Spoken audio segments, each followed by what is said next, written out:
त्या कॅमेऱ्यामध्ये क्वालिटी तर मस्त मिळते, सारा डिजिटल कॅमेरा कोण विकत घेणार? असेच राहिले आणि असेच गेले. डिजिटल कॅमेरा आणि मोबाईल कॅमेराने कोडॅकचं मार्केट कम्प्लीट डाऊन करून टाकलं. ग्लास बिल्डिंग्स हे डायरेक्ट कॉम्पिटिशन कोणासाठी आहे? Glass buildings. जर इंडियामध्ये ग्लास बिल्डिंग व्हायला लागल्या तर ते डायरेक्ट कॉम्पिटिशन कोणासाठी? Cement factories.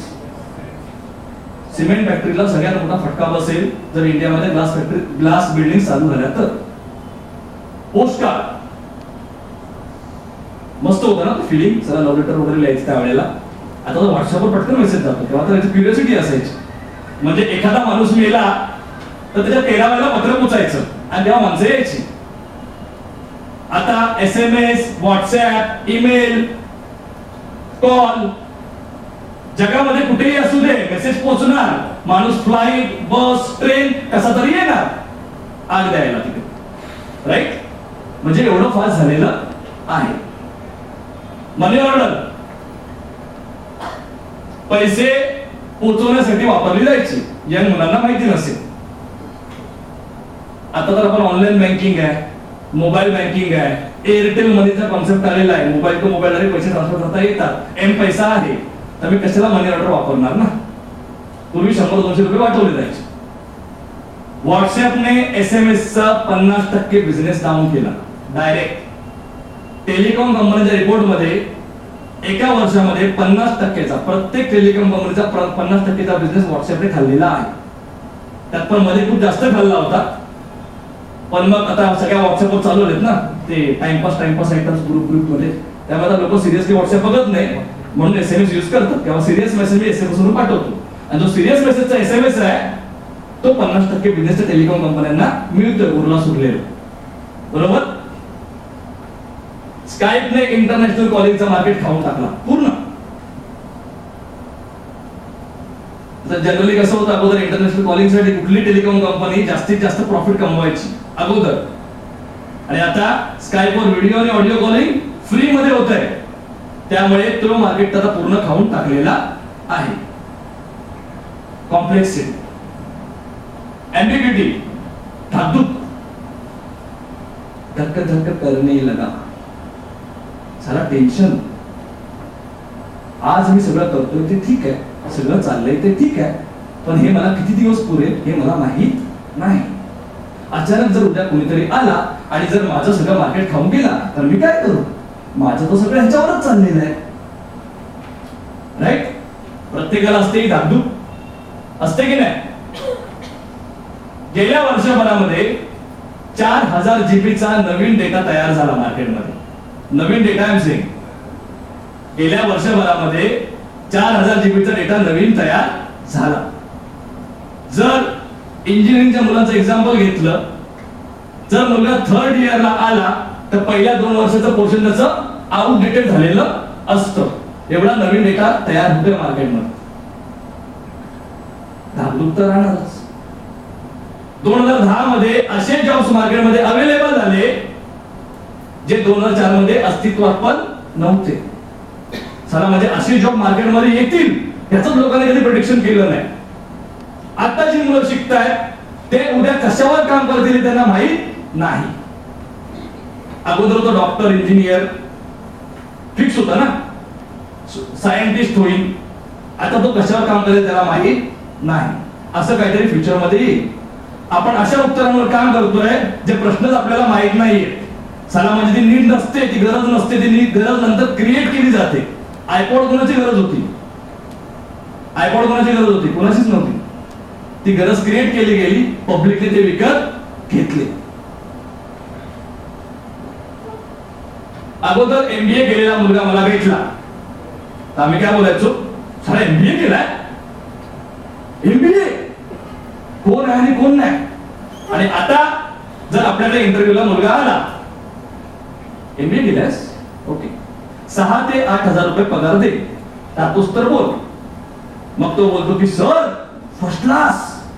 ते ठीक आहे, माझा Naukri.com अकाउंट आहे, तिथून मी अजून पण मुलं मागवू शकतो. माझ्या ऑप्शन अवेलेबल आहे, फर्स्ट नोकरीचा ऑप्शन माझ्या अवेलेबल आहे, राहतोस तर बोल. अशी त्यांच्यात इज्जत राहिलेली आहे. समाधान सरांनी मला एक्झाम्पल दिलं, त्यांचंच एक्झाम्पल आहे. 2000 साली त्यांनी 50,000 रुपये भरून डॉसचा कोर्स केला. चला मार्केटमध्ये डॉस तर मस्त मस्त चालतंय, मला चांगला जॉब मिळेल. 50,000 रुपये भरून केला. कोर्स संपेपर्यंत डॉस आउटडेटेड झाला. त्याला कसला काय घातूक तर राहणारच. मोबाईलचे मॉडेल्स घ्या. मी आज एकदम लेटेस्ट मॉडेल घेतो हातामध्ये. चला माझ्याकडे लेटेस्ट मॉडेल आहे मार्केटमधून. 2 महिन्यानंतर कुठलं तरी असं मॉडेल येतं की चला मला हा मोबाईल तुला वाटायला लागतो. म्हणजे बायको आणि मोबाईल मध्ये साम्य काय, तर थोडे दिवस थांबलो असतो तर अजून लेटेस्ट मॉडेल मिळालं असतं. असं काहीतरी right. Ultimately we are running in वकाटा. साला गोष्टी बदलत आहेत, सडन चेंजेस येत आहेत. आणि जर मी अडॉप्ट नाही केलं, कुठेतरी सरांना पटलेलं दिसतंय. वहिनी तिकडे बसलेल्या आहे. जर मी ते अडॉप्ट नाही केलं तर बॉस मला तर प्रॉब्लेम होणारच आहे. ब्लॅकबेरीचं एक्झाम्पल घ्या. पूर्वी जर कुणाकडे ब्लॅकबेरी मोबाईल असेल ना, ब्लॅकबेरी वापरतोस आणि आता अजून ब्लॅकबेरी वापरतोस, अशी सिच्युएशन झालेली आहे. ब्लॅकबेरी का फेल झाली? ब्लॅकबेरी का फेल झाली? बीबीएम, टचस्क्रीन, 2 गोष्टी होत्या. आता काय माहिती तुम्हाला, मी सगळं सांगण्यामागचा पर्पज एवढाच आहे की तुम्ही तुमच्या बिझनेसशी रिलेट करा या गोष्टी, कारण या खूप इम्पॉर्टंट आहेत आणि या मार्केटचे ऍक्च्युअल सिच्युएशन्स आहेत. आपण आपल्या टॉपिकवर येतोय आता हळूहळू. ब्लॅकबेरी फेल होण्यामागची 2 कारणं होती. एक हट्टीपणा, दुसरं मोनोपॉली. कोणाला ज्याला वाटत असेल की माझी तर बॉस इकडे मोनोपॉलीच आहे, तर आतापासून हे समजणं बंद करा. हट्टीपणा हा होता की फुलस्क्रीन कीबोर्डच पाहिजे. चला लोकांना टायपिंग करायला इझी व्हायला पाहिजे. लोकांना आता व्हिडिओचा एक्सपिरियन्स पाहिजे होता, मोठी स्क्रीन पाहिजे होती. नाही, फुल स्क्रीन कीबोर्डच पाहिजे. लोक लागली अँड्रॉइड फोन घ्यायला, टच स्क्रीन वाले. मग ह्याला समजायला लागलं की बाबा माझा कस्टमर चाललाय, आता मी टच स्क्रीन करतो एंडला. दुसरं होतं बीबीएम, मोनोपॉली. म्हणजे ब्लॅकबेरीचा मोबाईल फक्त बीबीएम साठीच घेतला जायचा. ब्लॅकबेरी मेसेंजर, जे तुमच्या मोबाईल मध्ये आता व्हॉट्सअप आहे, तेच ब्लॅकबेरी मेसेंजर अगोदर होतं. त्या स्पेसिफिक गोष्टीसाठी लोक ब्लॅकबेरी मोबाईल घ्यायचे. आता सगळ्या टचस्क्रीनचे मोबाईल पण मला वेगवेगळे मॉडेल मिळतात. मला व्हॉट्सअप पण मिळालंय, तर मी कशाला युज करू बाबा ब्लॅकबेरी? तुझा ब्लॅकबेरी बंद. म्हणजे कुठली गोष्ट कधी येईल आणि मला कधी रिप्लेस करेल याची गॅरंटी नाही. नोकिया का बाहेर पडले? नोकिया तर सगळ्यात बेस्ट ब्रँड होता क्वालिटीसाठी. नोकिया पण बंद. अगेन सेम, फुल स्क्रीन कीबोर्ड पाहिजे. मरता त्यांना समजलं की सगळा टचस्क्रीन मोबाईल पाहिजे आपल्याकडे. लुमिया सिरीज चालू केली, पण अगेन टेम्परेचर वाढला होता, बॉइलिंग पॉइंट स्टार्ट झाला होता. उडी मारण्याचा प्रयत्न केला, पण उडी मारू शकत नाही. टाइम निघून गेला. मला आजच अरुण सरांनी केस स्टडी पाठवली नोकियाची, वेळेवर एकदम सेशनच्या वेळेला, की नोकियाचं ज्या प्रेस कॉन्फरन्स होती ना एंडची, जेव्हा नोकिया मायक्रोसॉफ्ट नोकियाला टेक ओव्हर करत होता, त्या प्रेस कॉन्फरन्स मध्ये नोकियाचा सीईओ बोलला की बाबा आम्ही काही चुकीचं केलेलं नाहीये आतापर्यंत, पण तरीही आम्ही हरलो. का हरलो? तर आम्ही जगाबरोबर पुढे गेलो नाही, लोकांच्या रिक्वायरमेंट बरोबर पुढे गेलो नाही, आणि त्यामुळे आता आम्हाला हार मानावी लागते. आणि रडला. तो रडल्यावर पूर्ण मॅनेजमेंटची टीम पण रडली. तिकडे युट्यूब वर जाऊन बघा, तुम्हाला मिळेल व्हिडिओ. एम्बेसेडर माहिती ना मला ही गाडी? पूर्वीच्या सगळ्या पिक्चर मध्ये अमिताभ धर्मेंद्रच्या बरोबर ही गाडी असायची. Ambassador, one of the royal car in old days, one of the royal car. आता आहे एम्बेसेडर कोणाकडे? तुम्ही वापरतो तुमच्यापैकी? टॅक्सीवाले वापरतात. टॅक्सीवाले वापरतात. म्हणजे त्यांच्या समोर जेव्हा छोट्या कार मार्केटमध्ये यायला लागल्या ना, तेव्हा बोलतात ह्या कार पण विकत घेणार रे. लोकांना मोठ्या कार लागतात. म्हणजे प्रचंड मास, सेल्समन लोकांना पण मास त्यांच्या. त्यांना वाटतं की सारा आम्हीच आहे फक्त मार्केटमध्ये, दुसरं कोणी येणार पण नाही. म्हणजे त्याच्या सेल्स पर्सनचं एक्झाम्पल दिलं जातं, म्हणजे किती लेवलची असते बघा, माझी एक माज असण्याची पण लेवल आहे. सेल्स पर्सनचं एक्झाम्पल दिलं जातं की एक सेल्समन म्हणजे एक माणूस कस्टमर त्यांच्या शोरूम मध्ये गेला आणि त्याला दरवाजा उघडत नव्हता. त्याने सेल्स पर्सनला हात दाखवला की दरवाजा उघडत नाहीये. तो सारा पाय आपटच तिकडे आला. तो काय तर हा म्हणाला की अरे दरवाजा उघडत नाही, घाबरला कस्टमर यार, असं ग्रीट करतो ते कोणाला, दरवाजा उघडत नाही. तो बोलतो हा दरवाजा उघडत नाही ना, बाजूचे दोन उघडत आहेत, तिकडून तिकडून कसा येतोय. एवढा मास आता कुठे अँबॅसेडर खरा टॅक्सीसाठी वापरतात लोक. If you don't take care of your customers somebody else will. जर तुम्हाला तुमच्या कस्टमरची काळजी घेता येत नसेल तर मार्केटमध्ये ते रडताना त्यांना खांदा द्यायला भरपूर लोक आता आहेत.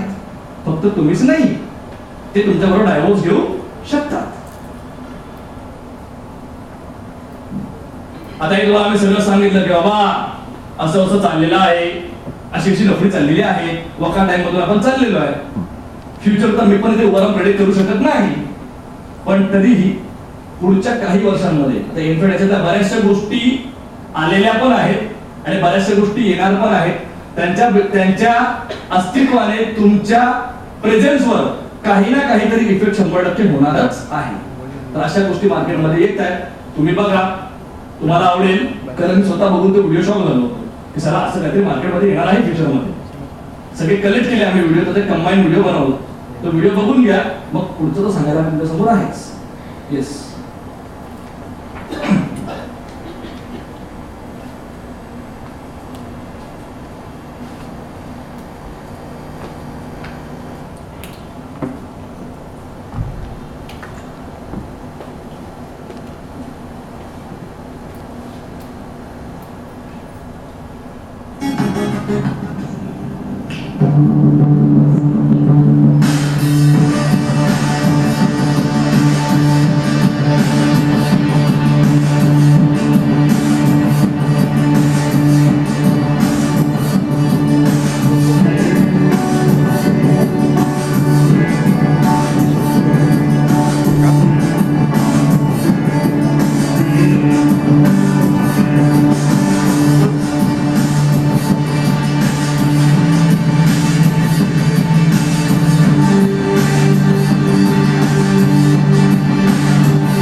ब्रेसलेट मध्ये मोबाईल तुम्हाला समजत असेल कदाचित काय चाललंय.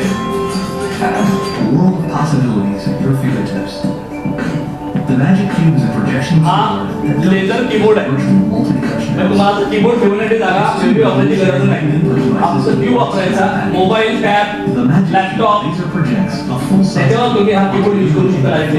opaque surface and requires very म्हणजे स्पेस किती वाचेल बघा तुमच्या कीबोर्डची The direct. Magic Cube is a perfect companion to tablet PCs, smartphones, laptops, and desktop PCs. It's compatible with the latest mobile devices, including the iPhone, iPad, iPod Touch, and many other mobile devices that support Bluetooth HID without installing a driver. It's small, light, and easy to carry. The Magic Cube has a long-lasting rechargeable battery and a power saver that allows the user to turn off the laser projector to extend battery life, and then easily turn it back on. There are 35 high definition ही बाई दिसते ना बाई, ती actual उभी नाहीये. moving around you in the center and ती Chicago मध्ये आणि हा युके मध्ये आहे. different angles and I आणि होलोग्राम सिस्टीम आता पुढे येणार आहे. त्याच्यामध्ये व्हर्च्युअली अख्खा माणूस तिच्यासमोर उभा राहणार. these ही cameras बाई ऍक्च्युअली तिथे उभी नाहीये. in New York एक लेझर प्रोजेक्शन ते अख्खी बाई तुझ्यासमोर उभी दिसणार तुम्हाला. त्याला व्हर्च्युअल मीटिंग बोलतात. and it looks a little different from a real person. आता हे चालू आहे मार्केटमध्ये ऑलरेडी, हा हे नवीन नाहीये, हे मार्केटमध्ये चालू आहे ऑलरेडी. आता हे असे 3D फोन लागू शकतात डायरेक्ट स्क्रीनच्या वरती. No more dizziness or narrow viewing angles when watching movies in 3D. a truly immersive way to watch videos in 3D. Gameplay becomes more fun Ninja. and thrilling. Distance is no longer a problem. Video calling, Lifelike product displays for online shopping. Online shopping, Complex traffic systems become easy to navigate. Education is no longer boring, but fun and lively. आता ही nano technology आहे. आता हे तर 100% मार्केटमध्ये येऊच नसलेलं आहे. हे तर येणारच आहे 100%. आता याचा इफेक्ट बऱ्याच लोकांच्या इंडस्ट्रीवर होऊ शकतो. कन्स्ट्रक्शन वगैरे सगळ्यांनी हे बघून घ्या.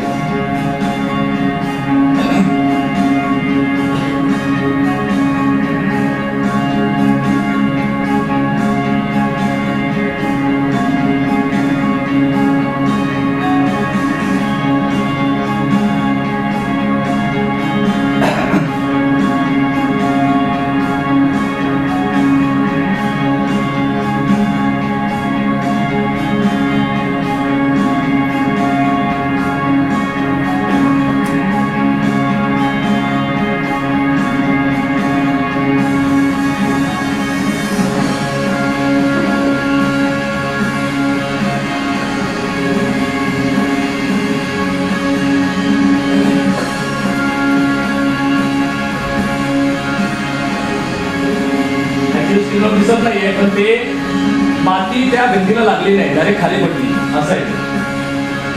हा पनेल आहे, त्याच्यामध्ये कलर त्याला चिकटत नाहीये त्या पनेलमध्ये.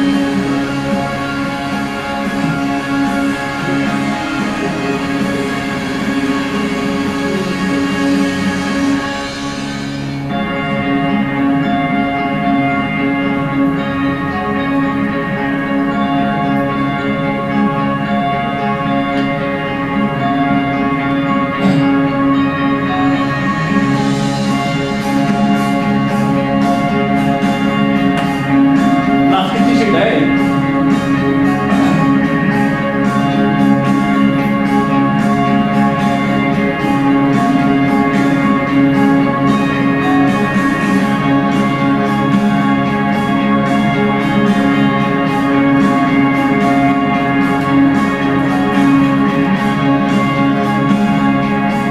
स्पेसिफिकला कुठल्याही मटेरियलवर कोटिंग केलं जातं या स्पेसिफिक त्या ह्याचं मटेरियलचा. त्याच्यामुळे तुमचा तो मटेरियल मड फ्री किंवा तुमचा वॉटर फ्री असा होऊन जातो. त्याला त्या गोष्टीचा इफेक्ट होत नाही. आता हे तर मार्केटमध्ये ऑलरेडी चालू व्हायला सुरुवात झालेली आहे. बरेच बाहेर देशामध्ये यूज केलं जातं या स्टेजला असं आहे. नितीन गाडेकर बघून घ्या.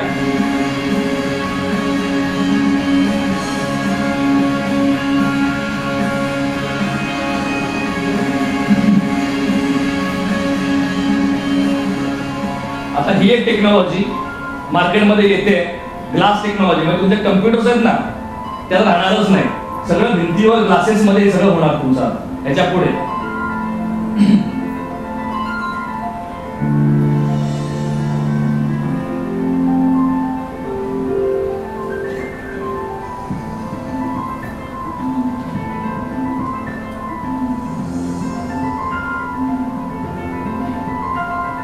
याच्या पण बऱ्याचशा गोष्टी मार्केटमध्ये आल्या. तुम्हाला मी सांगतो कोणत्या कोणत्या आहेत.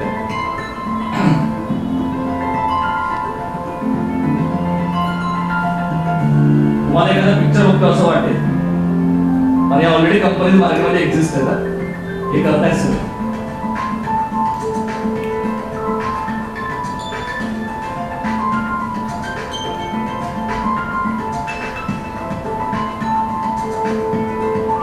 ग्लास टेक्नॉलॉजी बोलतात.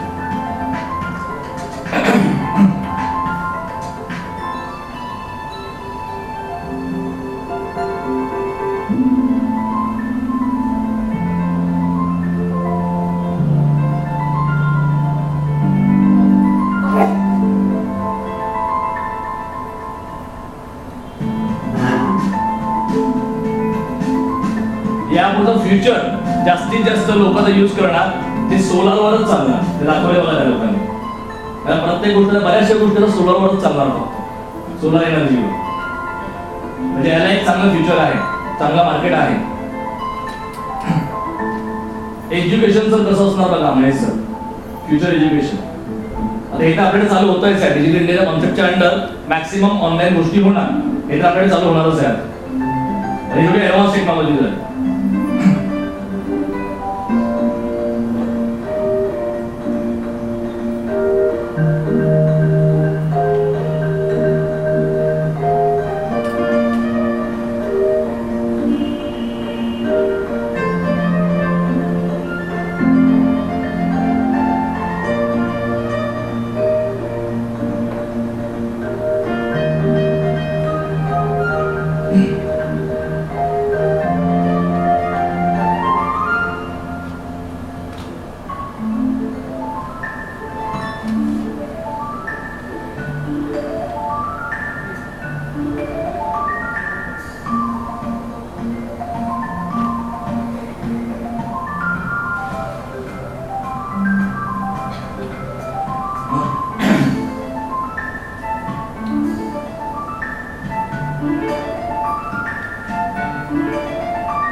आता हे तर सगळ्यात बेस्ट आहे. हे बघून तुम्ही सगळेजण शॉक व्हाल, कारण मी स्वतः पण शॉक झालो. आणि ही टेक्नॉलॉजी आता ऑलरेडी मार्केटमध्ये येऊन घातलेली आहे. आता हा जो माणूस आहे हा वेगळ्या देशामध्ये आणि त्याने समोर चीन मधल्या डॉक्टरशी तो कॉन्फरन्सवर बोलतोय, व्हिडिओ कॉलिंगवर बोलतोय. आणि ती कम्प्लीट क्लास आहे ना ती मध्ये, तो त्याच्यासाठी कम्युनिकेशनचा मीडियम आहे. आणि तो समोर चीन मध्ये तो माणूस झोपलेला आहे, तो पेशंट तो चीन मध्ये झोपलेला आहे, त्याचा ब्रेन स्कॅनिंग चालू आहे.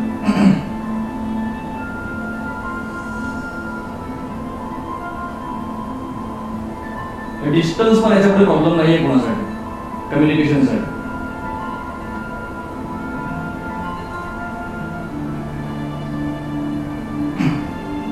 आता या माणसाची कंप्लीट प्रतिकृती 7D टेक्नॉलॉजीने याच्या इथे आहे.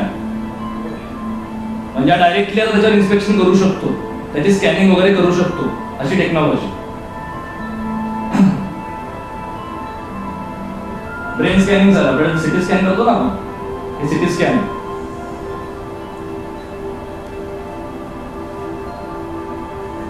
Seventy technology, right. आता इथे पण तुम्हाला 7D बघा, 7D तर ऑलरेडी दुबईमध्ये आलेलं आहे. तुम्ही युट्यूबवर टाका 7D इन दुबई, तुम्हाला व्हिडिओ बघायला मिळेल. ओके, सरांनी पाहिलं की मला माहित नसतं, पाहिलं तुम्ही 7D व्हिडिओज. आता हा जो डायनासोर सर दिसतोय ना समोर, हा 7D टेक्नॉलॉजी दिसतोय. म्हणजे ऍक्च्युअल तो समोरच आहे असं आपल्याला वाटतं.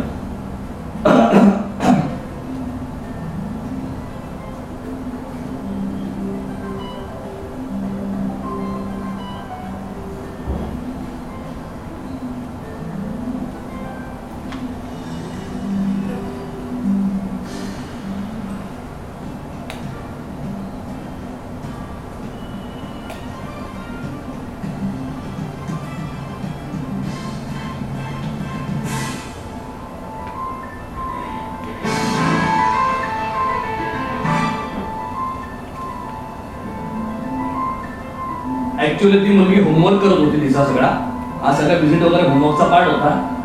आता ती ऑनलाईन तिचा होमवर्क सबमिट करेल. आता हे पण काही वर्षामध्ये आपल्याकडे येणार आहे. वया पुस्तकांचा कॉन्सेप्ट आता बंद होणार, सगळं बॉस टॅब आणि ऑनलाईनच असणार. तुमचा होमवर्क पण तुम्ही ऑनलाईन सबमिट करून टाकायचा, जो शाळेच्या सर्व्हरवर डायरेक्ट सबमिट होणार. दैनंदिन वगैरे सिस्टीम नाही आला, तिने तो सबमिट केला आणि ती झोपली. तर असंच काहीसं बरंच नवीन नवीन नवीन नवीन जे आपल्या डोक्याच्या बाहेरच आहे ते समोर येते. हे बघितलं काय वाटलं तुम्हाला? कुछ तो गडबड आहे ना, कुछ तो गडबड आहे. चला भरपूर नोकरी होणार आहेत मार्केटमध्ये, राईट. काय जा पाळा गतीचा, वेळ मागे लागला, थांबला तो संपला, धाव त्याला शक्ती येई आणि रस्ता सापडे. म्हणजे बॉस, हे जे मार्केटमध्ये घडतंय ना ते तर मी थांबवू शकत नाही, पण यामध्ये मला जगायचं असेल, प्रगती करायची असेल, वाढायचं असेल, मोठं व्हायचं असेल तर बॉस मला चेंज व्हावं लागेल. राईट? Yes or no? सगळे लागेल? ग्रेट. आता गेली 10 वर्ष आम्ही, आता हे पण तुमच्यासाठी तुम्हाला लागणारा टॉपिक तुम्हाला मी सांगतो. सर तुम्ही पुढे बसा ना प्लीज, माझं लक्षात नाही, sorry sir. Sir please. Okay, Bhalekar sir आले, आनंद भालेकर सर, सगळेजण ओळखतच असतील, मला मी बघितलंच नाही. आता ही जी तुम्हाला मी गोष्ट सांगेन ती तुम्हाला सगळ्यांना लागणार, कारण मी तुमचीच गोष्ट तुम्हाला सांगतोय. आता सगळं रिलेट करा तुमच्या एंडने. गेली 10 वर्ष आम्ही मार्केटमध्ये फिरतोय, बऱ्याच लोकांशी आम्ही कॉन्टॅक्ट केले, बऱ्याच SMS भेटलो, MBCचं माध्यम असेल किंवा आपले हे सोशल नेटवर्किंग साईट्स आहेत किंवा आपले सॅटर्डे क्लब आहे, अशा बऱ्याच लोकांशी आमचं भेटणं होतं काही ना काही निमित्तानं, राईट. तर त्यामध्ये आम्हाला जनरली 3 टाईपच्या सिस्टीम्स आमच्या नजरेमध्ये आल्या. त्या सिस्टीम मी तुम्हाला सांगतो. त्यात तुम्ही कुठे बसता हे स्वतः तुम्ही रिलेट करायचे. सगळ्यात पहिली होती ओनर ओरिएंटेड, दुसरी होती एम्प्लॉई ओरिएंटेड आणि तिसरी होती सिस्टीम ओरिएंटेड. सगळ्यात पहिली ओनर ओरिएंटेड. हा कोण आहे? हा कोण आहे? सगळे ओळखता का याला? हॅलो, कोण आहे?